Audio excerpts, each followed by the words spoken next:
सिंध हुकूमत का लियारी में इमारत गिरने पर सख्त एक्शन।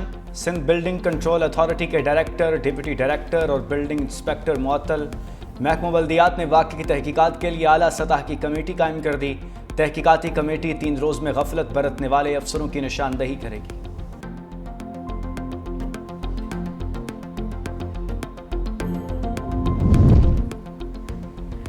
मकीनों को 2 साल पहले इमारत खाली करने का कह दिया था। DG Sindh building control authority Ishaq Khoro की वजाहत 365 न्यूज़ से गुफ्तगू में कहा कि कराची में 550 से ज़ायद खस्ता हाल इमारतें मौजूद हैं। इन इमारतों से मुतालिक अखबारात में इश्तेहारात भी दिए जाते हैं। नोटिस के बावजूद मकीन मखदूश इमारतें खाली नहीं करते हैं।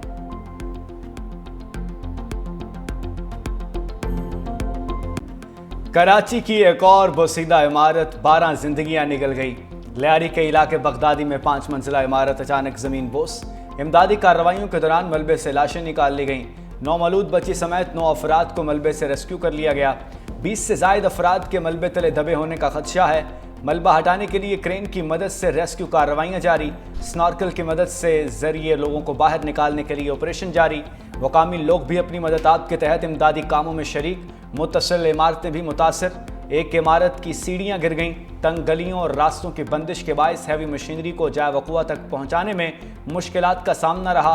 मुनहदिम इमारत के साथ 2 मंजिला इमारत को भी खाली करा लिया गया।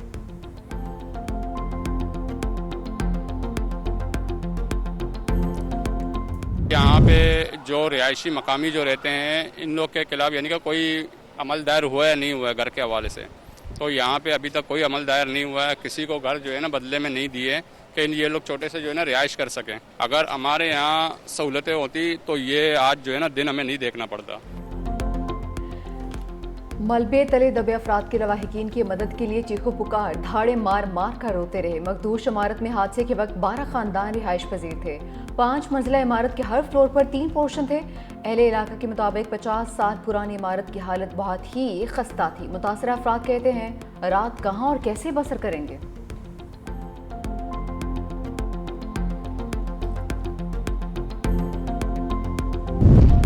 सदर और वज़ीर आज़म की रेस्क्यू ऑपरेशन तेज करने की हिदायत। अहल खाना से दिली ताज़ियत और हमदर्दी का इजहार। जख्मियों की जल्द सेहत याबी की दुआ। सदर आसिफ अली जरदारी ने कहा हादसे की वजूहात का फौरी तयन किया जाए। मुस्तक़बिल में ऐसे वाक़यात से बचाव के लिए मौसर इक़दामात ज़रूरी हैं। वज़ीर आज़म शहबाज शरीफ ने कहा ज़ख्मी होने वालों को हर मुमकिन तिबी सहूलियात फराहम की जाएँ। बिलावल भुट्टो जरदारी कहते हैं जाँ बाक अफराद के अहल खाना से दिली ताज़ियत करता हूँ। सानहे में ज़ख्मियों की जल्द सेहत याबी के लिए दुआ गो हूँ। यकीन दिलाता हूँ कि सिंध हुकूमत हर मुमकिन मदद फराहम करेगी।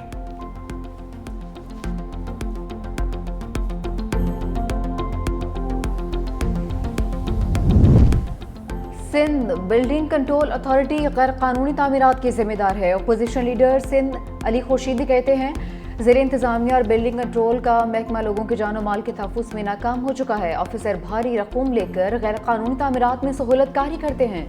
मखदूश इमारतों को फौरी खाली करवा कर लोगों को मुनासिब मुतबादल दिया जाए। अमीर जमात इस्लामी कराची मुनम जफर का मुतासरा अफराद को मुतबादल जगह देने का मुतालबा। कहा गुज़िश्ता 5 साल में बगैर मंजूरी के 1 लाख इमारतें बनाई गई हैं। अलमिया यह है कि 60 गज की जगह पर 5 मंजिला इमारत बन जाती है। कराची का इलाका लियारी मखदूश इमारतों के हादसात में सर फहरिस्त है। 5 बरसों में इमारतें मुनहदिम होने के 4 बड़े वाक़यात रूनमा हो चुके। 55 अफराद जाँ बहक, दर्जनों ज़ख्मी हुए। 2020 में सबसे ज़्यादा इमारतें मुनहदिम होने के 3 वाक़यात रिपोर्ट हुए।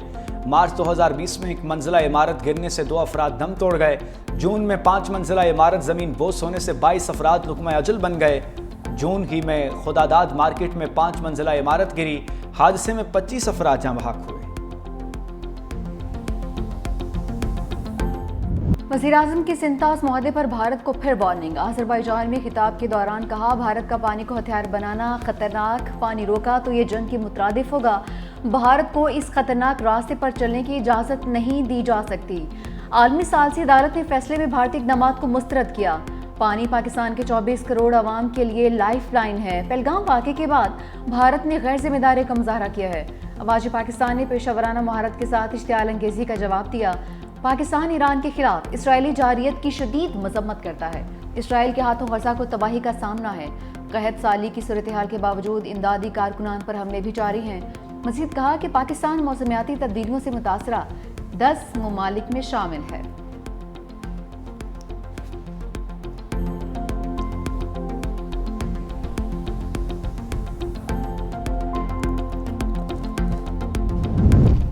پاکستان اور آذربائیجان کے درمیان سرمایہ کاری میں بڑی پیش رفت۔ آذربائیجان کی پاکستان میں $2 ارب سرمایہ کاری کے معاہدے پر دستخط۔ وزیر اعظم اور آذربائیجان کے صدر الہام علیوف میں بھی ملاقات۔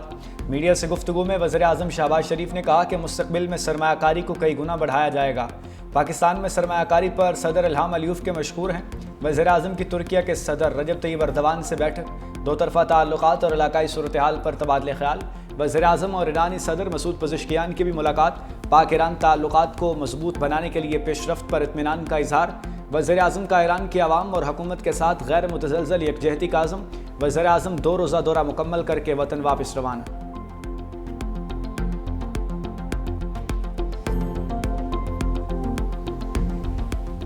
جنگی رویہ بھارت اور پاکستان دونوں کے مفاد میں نہیں ہے۔ بلاول بھٹو کا مشورہ۔ الجزیرہ کو انٹرویو میں کہا، بھارت دہشت گردی کے ہر واقعے پر جنگ کو معمول بنانا چاہتا ہے۔ 2 ایٹمی طاقتوں کے درمیان جنگ کا خطرہ پہلے سے زیادہ ہو چکا ہے۔ بھارت کا پاکستان مخالف نظریہ ہمارے اور بھارتی عوام دونوں کے لیے خطرناک ہے۔ موجودہ نسل کو ماضی کی غلطیوں کی سزا نہیں دے سکتے۔ بھارت نے پہلگام واقعے کے ثبوت عالمی برادری اور اپنے لوگوں کو بھی نہیں دکھائے ہیں۔ بھارت میں انسانی حقوق کی پامالیوں پر خاموش نہیں رہ سکتے۔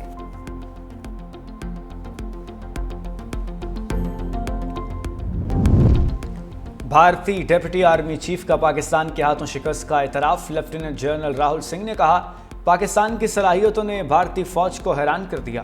پاک فضائیہ کی الیکٹرانک جنگی صلاحیتیں بھی مثال تھیں۔ ہمارے سامنے سرحد ایک مگر دشمن 3 تھے۔ پاک فوج کے الفتح راکٹ سسٹم نے بھارتی ایئر بیسز کو نقصان پہنچایا۔ ہمیں وقت پر اہم جنگی سامان نہیں ملا۔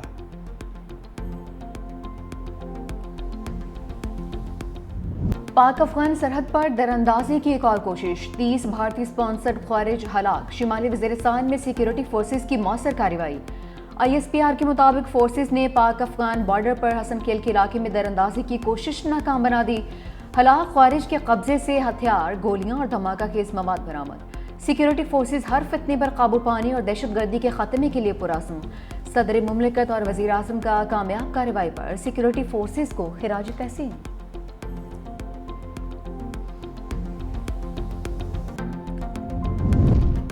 مخصوص نشستوں کے فیصلے کے بعد سینٹ انتخابات کا شیڈول آ گیا۔ خیبر پختونخوا میں سینٹ کی 11 نشستوں پر الیکشن 21 جولائی کو ہوں گے۔ 7 جنرل، 2 خواتین، 2 ٹیکنوکریٹ نشستوں پر انتخابات۔ الیکشن کمیشن کے مطابق پولنگ 21 جولائی کو خیبر پختونخوا اسمبلی میں ہوگی۔ ثانیہ نشتر کی سینٹ سے خالی کردہ نشست پر انتخابات کے لیے الیکشن شیڈول جاری۔ کاغذات نامزدگی جمع کروانے کی تاریخ 10 اور 11 جولائی ہوگی۔ کاغذات نامزدگی کی جانچ پڑتال 16 جولائی اور پولنگ 31 جولائی کو شیڈول۔ ساجد میر کی سینٹ سے خالی نشست پر الیکشن شیڈول کا اجرا۔ ریٹرننگ آفیسر نظر ثانی شدہ فہرست 15 جولائی کو جاری کرے گا۔ کاغذات نامزدگی 16 جولائی تک واپس لیے جا سکیں گے۔ پولنگ 21 جولائی کو پنجاب اسمبلی میں ہوگی۔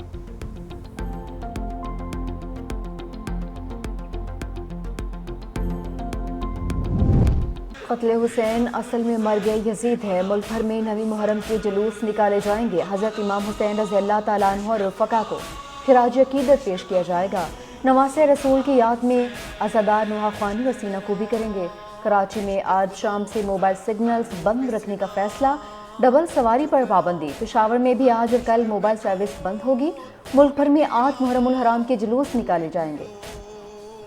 کراچی، لاہور اور اسلام آباد سمیت مختلف شہروں میں مجالس شرکا کی سیکیورٹی کے لیے پولیس کی بھاری نفری تعینات۔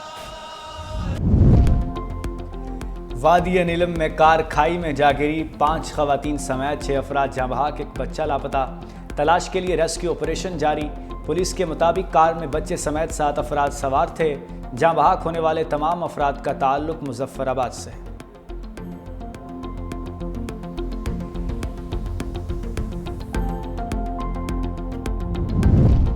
5 جولائی 1977 جب جمہوری حکومت کا تختہ الٹا گیا، ذوالفقار علی بھٹو کی منتخب حکومت کو گھر بھیجا گیا۔ ضیاء الحق نے ملک میں مارشل لاء کا اعلان کیا۔ ذوالفقار علی بھٹو کو قتل کے الزام میں گرفتار کر لیا گیا۔ قوم کو 11 برس طویل آمریت کا سامنا کرنا پڑا۔ سینئر وزیر سندھ شجیل میمن کہتے ہیں 5 جولائی پاکستان کی تاریخ کا سیاہ ترین دن ہے۔ ایک غیر آئینی اقدام کے ذریعے ملک کی پہلی منتخب عوامی حکومت کو برطرف کیا گیا تھا۔